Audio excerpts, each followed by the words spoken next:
In today's video, I will discuss what it's really like to be a London cabbie around the festive period. Will today be possibly one of the busiest days of the year? Yesterday, I received a letter from Transport for London saying that I needed to attend the head office to do a C-Rule test. I will explain in this video what's involved. And there's a surprise snow flurry in London. All this and more to come in my latest episode of Life of a London Cabbie.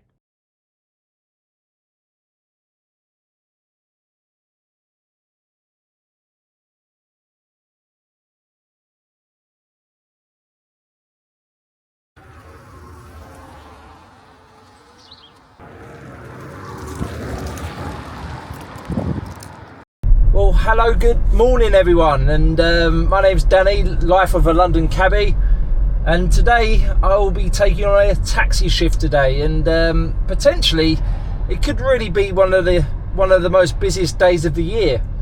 It's really starting to bubble up nicely now, going into the festive period, and the streets around Oxford Street and all the shopping districts are becoming extremely busy, and I'm expecting, with Thursday being the new Friday, payday only a few days ago, I'm expecting it to be quite busy today, with lots of shopping, and then obviously later on this evening you've got all the Christmas parties starting for the next couple of weeks. And so yeah, I fully expect it to be quite busy, and a little bit later going in than like I wanted to today, but you know, it is what it is. When you've got kids waking you up most of the night, it sometimes can be quite difficult to get up in the morning. So where we're going to be aiming to, where the target zone is the area of Homerton, where you have places like Oldfall Road, Vicky Park, and also Roman Road. We're going to attempt to try and get an app job from there, and hopefully that'll get us into town. Because it's very residential around there, you do get a lot of app jobs on your way in. So fingers crossed for that. If that doesn't happen, we're going to then head into the City of London and usually go to our first stop, which is Liverpool Street Station. We'll see how it goes, but where I've come in a little bit late, we don't know what's going to happen.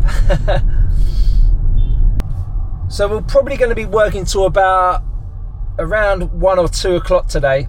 It's quite a short shift because later this afternoon you got a late night booking to do a tour for someone around London, and that's starting at 2 o'clock today. So I'm going to do a quick shift in the morning, little smash and grab as they say, and we're going to see how that goes. But I'm expecting it to be very, very busy, and I think when I leave at 1 or 2 o'clock it'll be probably heaving in London.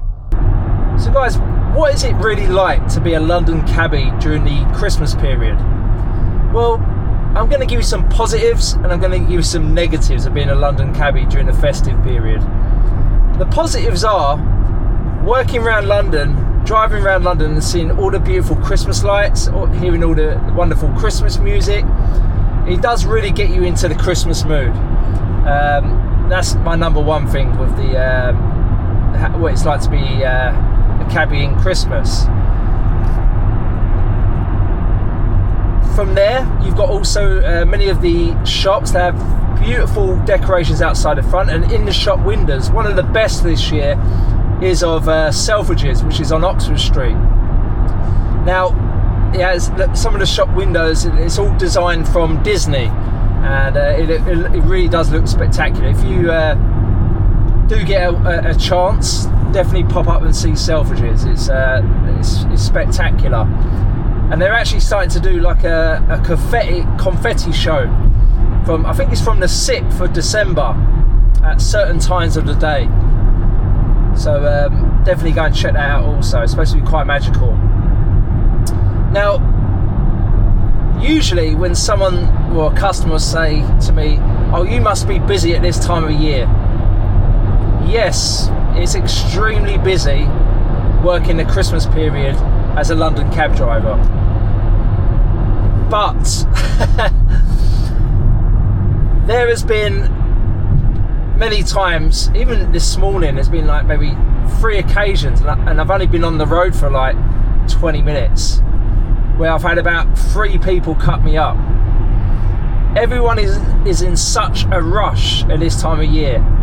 Everyone's extremely stressed out, and so you know, you have to expect it this time of year that people do silly manoeuvres in their vehicles, and they get a bit, you know,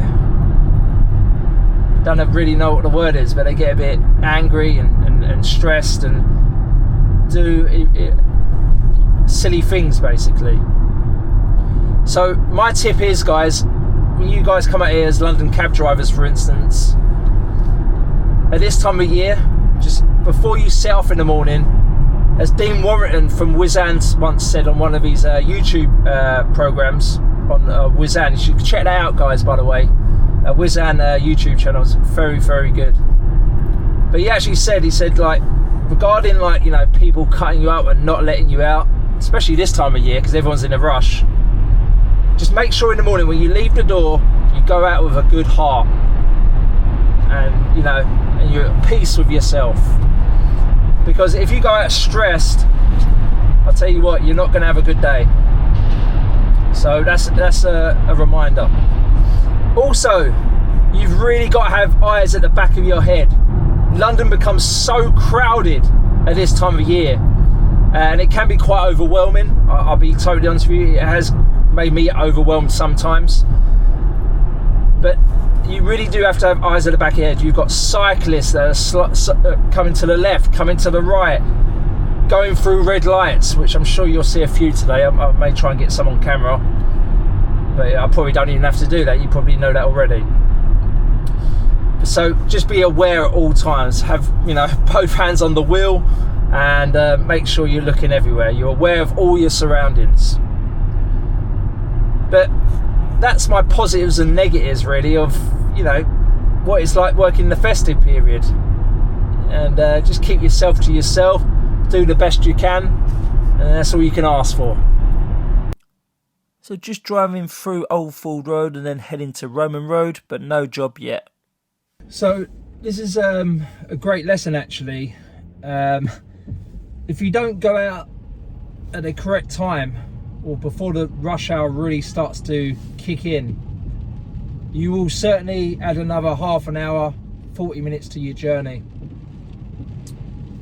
And, you know, and it does put you behind a little bit, especially if you've got a set time schedule for the day. So yeah, just be aware of that, guys. If you miss it by 10-15 minutes, it can really put you back. And we're nearly through now the area of, well, we're going down Roman Road at the moment, and at the moment no app jobs, which is surprising because, as you can see, it's absolutely chucking it down with rain. But I'm fully expecting the stations to be busy, and yeah, we'll see how we go, guys. Now, I've just received 2 app jobs. As you can see, they are much too far away. Devonshire Street. No worries, in Marylebone, yeah. Yeah. No worries. Okay, so we have our first passenger on board, and he is going from Bishopsgate all the way to Devonshire Street. So I've just taken a right turn onto London Wall. The gentleman's saying to me that he has a doctor's appointment, which he's quite nervous about, and he has 30 minutes to get there. So at this point, I thought to myself, right, I'm not going to try and be clever here. I'm going to look on the Google Maps just to see what's the quickest time to get there, and if I can give him a specific time frame of when we will get there. So luckily enough, when I looked on the Google Maps on my phone, it was saying around 30 minutes. So he was happy with that. And so we decided, as we got to the end of London Wall, we took a right turn onto Aldersgate, and then the main aim was to get onto the Euston Road as quickly as possible. Now, of course, I may have some people saying, oh, why didn't you use your knowledge? Yes, most definitely. For instance, if this road in front of me right now was closed and the sat-nav didn't pick it up, I would know how to get around it by using my knowledge. Now, sometimes you can use the Google Maps as a tool, but and this is what I've done in this case, just to make sure, of course, he gets to his appointment on time. I don't care whether I'm using a Google Maps or my knowledge. As long as the customer gets on time, that's all I care about. So I've just gone up Aldersgate, taken a left onto Clerkenwell Road. We're then going to cut through to Clerkenwell Green. Or it may be called Farringdon Lane now. It's all forever changed around there now. So maybe you could comment in the comments below. Just got onto Farringdon Road, and we're going to be heading northbound towards King's Cross Road. Just going past the Royal Mail there, headquarters. And as we get to the top here, sometimes it can get quite sticky. But thankfully, Acton Street's behaving quite well this morning. And now we're into the one-way system of King's Cross. And we're about to go onto Euston Road. Quite surprisingly, for the time of morning and as you can see, the atrocious weather, it could be a lot worse, the traffic. And as you can see, I'm absolutely flying through it. And I'm actually, at this point, very glad that I checked the Google Maps for the traffic, because it's actually aided me to get my customer there as quickly as possible. So just continue along the Euston Road. I can see to my right-hand side that there's many people queuing at the Euston station. Usually this way, also going on the Euston underpass westbound, it usually pretty much most of the day is quite a clear run. Whereas if you're going eastbound on the Euston underpass, it can be mostly always a bit sticky. So we're nearly there, just a couple of minutes away. Coming into the Marylebone Road, left Harley Street. Just a set of lights here, and then hopefully we'll get through these ones. Yes, we do. And we're going to take a left turn, set down on left. So I've just dropped off that gentleman, and he seemed a bit nervous, to be honest with you, and he was going for a doctor's appointment on Devonshire Street, and fingers crossed everything goes well for that gentleman. Now, in my last taxi shift video, which I think I've done a few months ago actually, I can't remember, I haven't done one for a while, but I actually had quite a few comments about it, and the comments were, why are you putting the fare? Now, the reason I put the fare, and the reason I do these videos, is to show knowledge, boys and girls, and people looking to start the knowledge of what the job is like from the inside out. A lot of people in the trade still treat this job as a closed book. Not for me. It needs to be an open book now, because people like my good friends Tom the taxi driver, Mark Taxi Diaries, Shane the cabbie, Jamie the cabbie, and many others have really, to be honest, really promoted the trade so well with similar videos that they've done. And this trade does certainly need to be a more open book. And one of the main reasons for it is, which I'm sure everyone in the trade will notice, that the numbers of taxis on the road is dwindling down slowly but surely. And currently at the moment, it stands around 14 to 15,000 taxis on the road, where that number should be really around 20,000, 21,000, and it's even been even higher in the past. And this number is slowly going down, and there isn't enough people on the knowledge or taking up the knowledge to actually replace those numbers leaving the trade. So I feel it's my job to promote the trade and tell you what the job is like, good and bad. Okay, I'm not just going to be all positive. I'm going to tell you what's good and what's bad about the job. So there you go, guys. That's the fare. And we're going to go head to our next job, and we're going to head to Paddington Station. So as of coming to Paddington Station, I was expecting less taxis and a bit of a queue, but that wasn't the case. And I had to wait for at least 10 minutes. Hello, my friend. How you doing? 77 New Cavendish Street, please. 77 New Cavendish, New yeah? Cavendish Street, Yeah.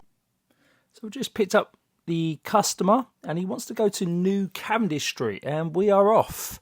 So we're just leaving the Paddington Station taxi rank, and he explains to me that he wants the exit to be taken from Hallam Street to get onto New Cavendish Street. which is quite handy to know because obviously where New Cavendish Street's a one-way street, it can be quite difficult to get the actual point if you don't know the number as such. He also politely said to me that I hope you don't mind me telling you the route to go. And I said, no, of course not. I said, to be honest with you, when a customer tells me the preferred route, it really does take the pressure off. And, for instance, like now, we're in a lot of traffic, and which is expected at this time of the morning. But because the gentleman told me where he wants to go, the pressure's pretty much on him, not me.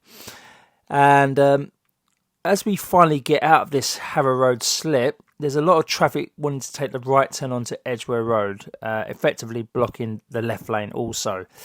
But eventually, when we do get through the lights, we will continue along the Marylebone Road. But it's quite a straight route, to be honest. The main areas I'm going to be targeting is the bus lane along the Marylebone Road, and then we're going to be taking a right onto Park Crescent as soon as we get through here. But as you can see, the traffic is absolutely diabolical. And I think the next lights we will be going through, it just seems like they're only letting in about 2 cars at a time. To be honest with you, the first time ever, I think the Marylebone flyover eastbound is going quicker. So we're going to be back in the bus lane, and now it should start to move a bit quicker. And now we're absolutely flying. As we go past the road on our left, the Harewood Avenue, it's always good to have a glance down there to see what the taxi rank's looking like. And lo and behold, there's no cabs there. So that if we was dropping nearby to there, we would know to go to the Marylebone rank next. And always buses parked up on the left there, which can be a bit of a hindrance, but it is what it is. I guess it's the same with us picking up customers. So we're just going down the Marylebone Road now. I'm just trying to get across now so I can get the right turn on to Park Crescent, which I was able to do easily enough. Just waiting for the lights to go green, and then you start to see the beautiful Regency housing in the Park Crescent area. Left into Devonshire Street, right into Hallam Street,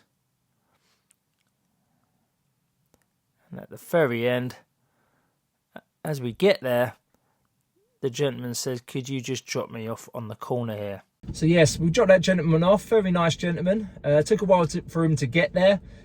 We dropped in New Cavendish Street, and and we're going to start heading to the touristy bits here. We're going to go along Oxford Street and then Regent Street. But just in front of us, a nice Rolls Royce has just gone into a Mercedes, and it's not a very good Christmas for these two. And hopefully everyone's all right. It seems like everyone's all right.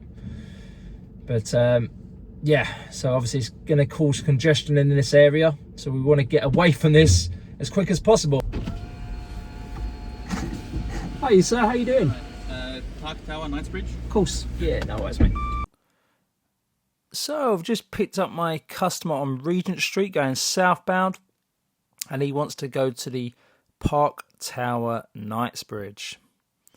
As we're taking a U-turn here at the gap of the road, we're now going northbound on Regent Street because the southbound traffic looked quite heavy, and also going through the one-way system around St James's could be a bit of a nightmare. Also, I knew the Regent Street northbound was a little bit more clearer, and my aim is to get across Mayfair now. And as we very shortly, we're going to go past Hamleys on the right-hand side, the famous toy store Hamleys, and we're just taking a left turn onto Conduit Street, and then we're going to go forward into Bruton Street. Now, as you go into Bruton Street, you probably might not be able to make it out of it, but next time you're around here, take a look at the street signs, because you can see at the moment the street signs to our left and right are white. Then it becomes a raw navy blue colour, because Bruton Street was the birthplace of our very own Queen Elizabeth II, and so they decided the area of Mayfair to paint the street signs the raw blue colour. And now we're in Berkeley Square, and they're doing a massive build to our left-hand side. I think it's called Lansdowne House. Just taking a left turn here, and we're going to be getting onto the Piccadilly. Now, so far so good. This route's proven to be going an absolute dream, and as we continue along Piccadilly, we will be going under Piccadilly Underpass, and hoping, of course, that the traffic's not too bad. But no, it looks pretty clear, so we continue to go, and this will bring us out onto the area of Knightsbridge, which is one of the wealthiest areas in London. And what we're going to be doing now is getting across 2 lanes to get the left turn into William Street.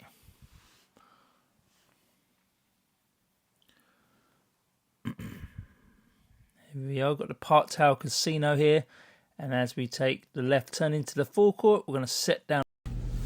So we just dropped that lovely couple off at the Park Tower Knightsbridge after picking them up at Regent Street. Now, at first, I actually forgot to turn the meter on, which was really annoying. Then we got them to the Park Tower Knightsbridge. They enjoyed the ride, and at the end, he gave me a £20 note and said, "Keep the change, Merry Christmas." And so he gave me an £8.40 tip. So we're going to, now guys, we're going to head along Sloane Street, and then we'll probably take a right turn onto Knightsbridge. And we'll see what we can pick up. Okay, so I just picked up a lady on Sloane Street, and she wants to go to Regent Street.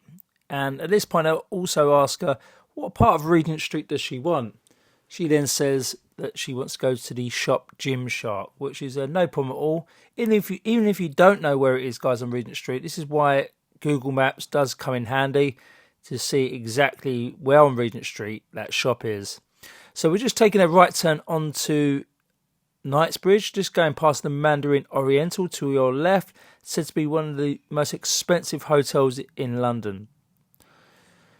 My aim here is, again, to go under the Piccadilly Underpass, and once again it's pretty clear as we go through, and it's quite a straight run, to be honest with you. Quite a nice run indeed, and it's also going to be quite a nice area we stop at, because obviously people are going to be starting to shop this time of year with their Christmas presents. But so far so good. The traffic's moving pretty well. The area to our left is the area known as Mayfair, known as one of the wealthiest areas in London. You probably hear me say that quite a lot in this video. And as we continue along, just the traffic's starting to slow up a little bit here. But you can see the amount of people on the streets to your left-hand side. All going somewhere. Who knows where, but they are going somewhere. Again, just a pretty straight route as we're going along here. And if we look to our right, that's where Green Park is, which leads towards Buckingham Palace. But traffic again starting to ease up, and we're just going past where the Ritz Hotel is to your right-hand side, the famous Ritz Hotel. And we continue along here. We've got Burlington Arcade to your left, which is very, very famous for its boutique and flamboyant shops. And we're just taking a left here onto Sackville Street. And then as we get to the very top here, we're going to take a right onto Vigo Street. And the lady then says at this point she would like to be dropped off here. Okay guys, so we just dropped off our next customer, and she wanted to be dropped by Gymshark on Regent Street. And when we got to Vigo Street, she said she'll be happy to get out here. So I just dropped her there. Journey went well. I wasn't too sure at first, because what she said to me at the beginning was, she said, how comes the fare starts at £4.20? She said, I thought it was £2. And I said to her, no, I said, to be honest with you, I never have remembered the fare or the meter starting at £2. I said, maybe many years ago, but not today. I said, the minimum fare when you get into a taxi is £4.20. And I explained this to her, and I said also the leaflet that's on the door to your right, that's a TfL fare chart, which will tell you what you'll be paying. That will have the minimum fare on it, and it's just to your right. And once I explained that to her, she was just nice as pie, and we actually had a really good conversation for the rest of the journey. But just be aware of that, guys, because sometimes people might ask, how comes the meter's already at that? Well, the reason is because it starts at £4.20, and it will quickly go to £5 and then £6 and so forth. But yeah, so I just thought I'd let you know that one, just in case you ever got asked that question. So what we're going to do now is, guys, we are going to go and find our next customer. Let's see how we get on. As I enter into the Liverpool Street rank, I see about 30 customers in the queue. Now, the queue looks quite disorganised, and it's quite difficult for me to know who's my next customer. Next! Hiya.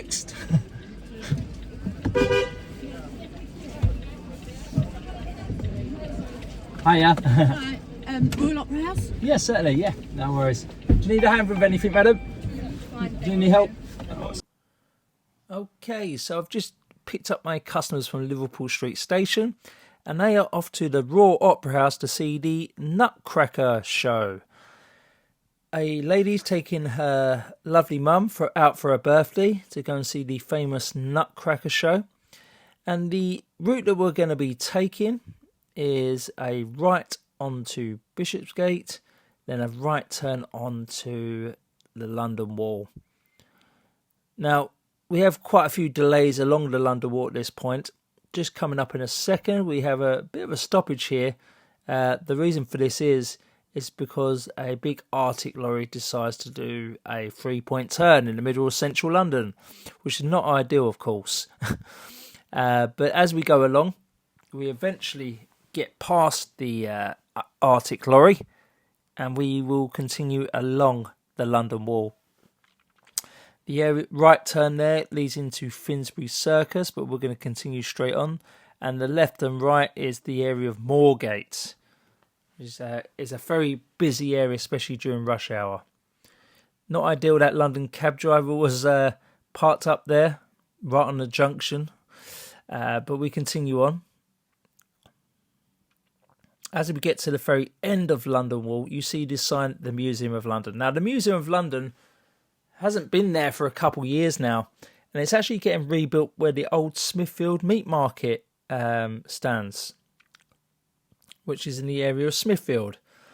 It's going to be, I believe it's going to be open in 2026, it was saying a few months back. Whether that's changed or not, I'm not too sure.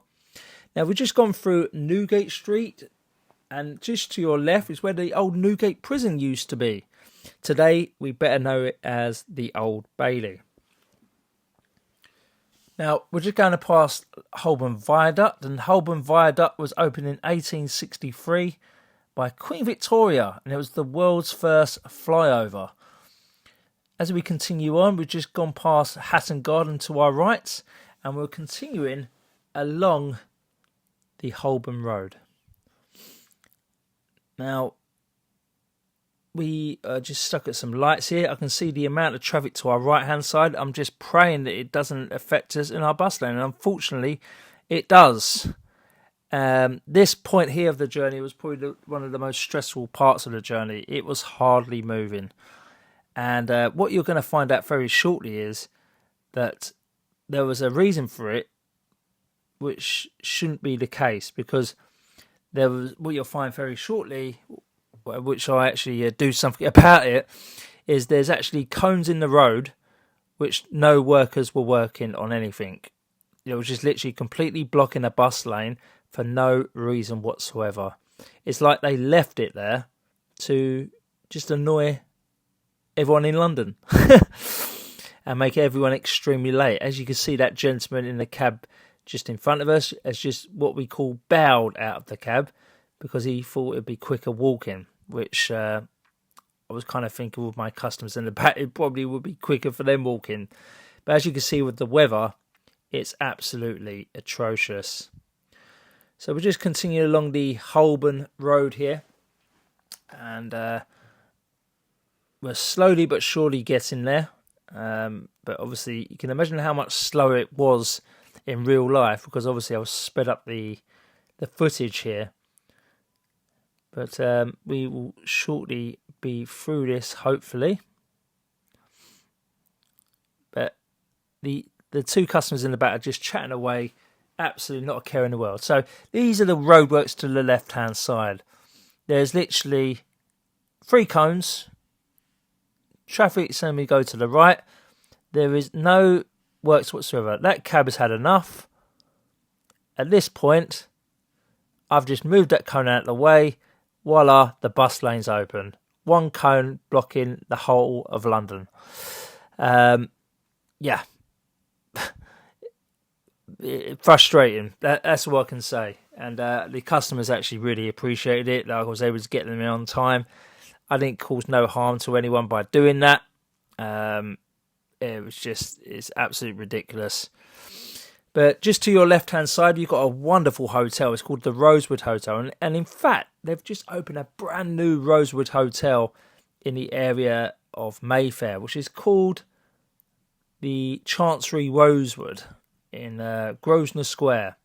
And if you get a chance next time you're around Mayfair to have a look at it, it's top dollar. It's I did say earlier in this video that the Mandarin is probably the most expensive hotel in London, but I reckon that might be topping it quite shortly. But we're finally getting through the traffic lights of Holborn. This has been absolutely painful. I hope it hasn't been as painful for you to watch this, guys. But the big truck to my right kindly lets me go at this point, from what I can remember. Which, if he didn't, I could have been in a bit of trouble trying to get back in again. As you can see on your left-hand side, all the line bikes all being used. And finally, we are going to get the left turn here.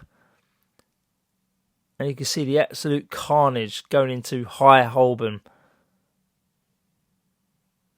Now we're taking a right turn onto Great Queen Street. And as we get to the end of Queen Street, just to your left, you've got the Freemasons Hall. And at this point, we're going to take a right turn onto Russell Street. And then you've got the Theatre Royal Drury Lane to your left, which is the oldest theatre site in continuous use in the world. And set down on left. Now, at this point, I've dropped off my customers, and the lady from the Royal Opera House just come out and said that her friends needed a lift just down to the end of the road. She apologised for it being a short journey, which I didn't care, but I did explain to her that the traffic getting down to the other end of Covent Garden is extremely bad. But she said, I don't mind. My friends haven't got an umbrella, so I'm happy to get in your taxi and keep warm. Which she didn't have a problem at all with. So we're just going from Bow Road to Tavistock Street with this one. And as we take a right turn onto Tavistock Street, it was just at the end here that she wanted to be dropped off with her friends, so she'd go for a lovely meal. Well, I'll tell you what, guys, that was a great succession of jobs there. And one of the jobs that you can see by Liverpool Street really starting to build up now, the amount of people needing taxis. I fully well expected this on a Thursday leading up to Christmas, and it's absolutely chucking it down with rain also, which is all adds to the ingredients.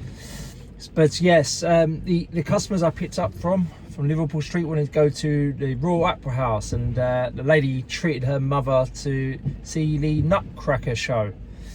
So dropped her off there, and then as soon as I dropped off, an elderly lady came over to me and said her and her friends don't have far to go, but they don't have any umbrellas, so in you get.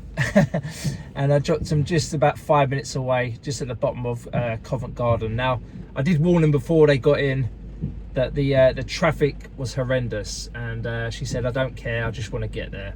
So I said, fair enough. So anyway, I've just dropped off there. I'm going to go and get my Costa coffee, and after that I'm going to head towards Leadenhall Market, because at 2 o'clock today I've got to pick up someone for a tour of London, and it's just by Leadenhall Market, and I want to take you guys around Leadenhall Market and just talk to you about a bit of the history of the place and how Christmassy it feels.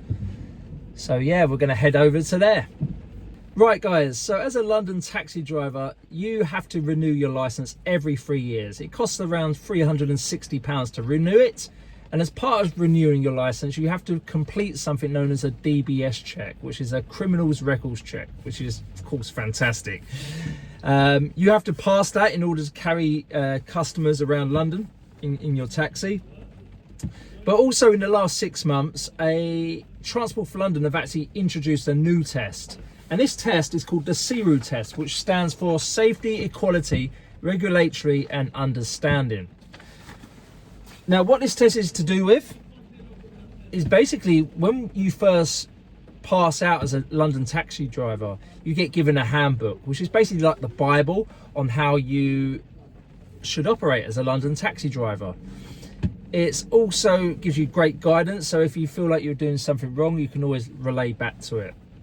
Now, I'll be honest with you, I've been a London taxi driver for 9 years and I haven't read it since. Also, there's been a lot more rules and changes within the trade in the last 9 years. And so what they've decided to do is bring in a refresher course, which I think is fantastic. You know, it's I think it's very good to, you know, refresh your brain and what the standards are, and it will keep us to a gold standard. Yeah, on the other hand, a lot of people would probably say that it's maybe a money-making scheme, because it's now another £36 we have to pay to do this test, which is, you know, I'm not going to give my opinion on it, but some people will think it's too much money. But I do see the positives and I do see the negatives, but that's the one thing we've got to do. And this letter here is what I've received, and I've got my CERU test on January the 6th, and I've got to go to Greenwich, which is in southeast London, which isn't the easiest place to get to, but that is my CERU test, all booked.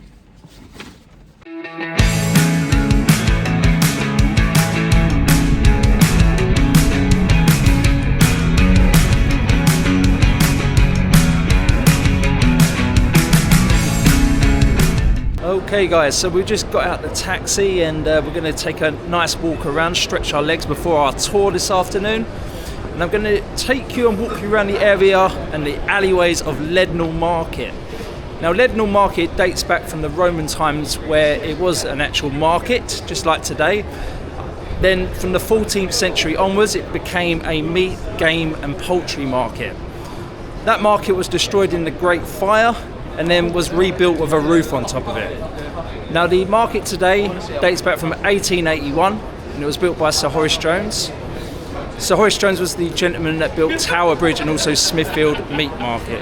Now, as you can see, we're in the middle of Leadenhall Market, and incredibly, with a roof on, it's starting to snow.